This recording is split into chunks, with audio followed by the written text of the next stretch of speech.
The next part is the flowchart. We start the program with the initialization section when we turn on the LED red while we turn off the LED green. Also, we reset the timer count and clear the timer. For the next part is the system constantly check if a pedestrian is detected at the crossing point. If a pedestrian is detected, the system enable the countdown timer initiate the pedestrian to crossing phase.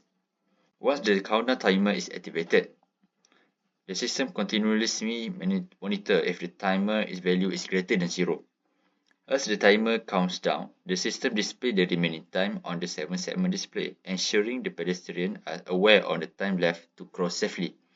When the timer is 0, the pedestrian crossing phase ends, and the system reset, preparing for the next pedestrian detection. This condition ensures efficient and safe pedestrian crossing at designated point, contributing to enhanced traffic management and pedestrian safety. Okay, this code is written for an AVR microcontroller, likely for an Mega series MCU, to implement a simple countdown timer with an external sensor triggering the countdown. Okay, we start with the include function. This length include necessary header files for AVR IO, interrupts and delay functions.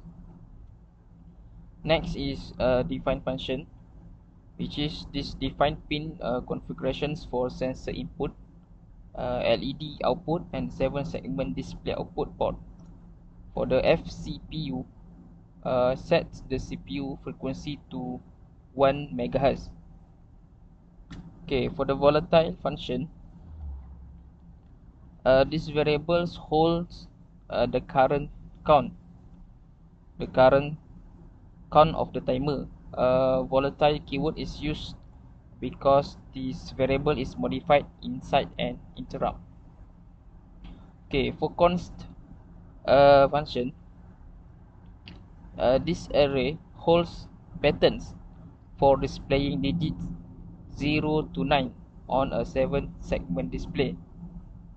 Next, for the void function, is to initialize sensor pin, LED pins and setups external interrupt for the sensor, and also to enable global interrupts. For ISR function, this ISR is triggered by the external interrupt int0 configured for the sensor, so it resets the timer count and toggles LED states. For the void display timer function, this function displays the timer count on a 7-segment display with a dot for the second digit. And for the last one is the main function initialize the system, then continuously checks the timer count. If the count is greater than 0, it displays the timer count and decrements it. If the count reach 0, it toggles LED states. So overall, this code demonstrates a simple timer implementation with external interrupt handling on an AVR microcontroller.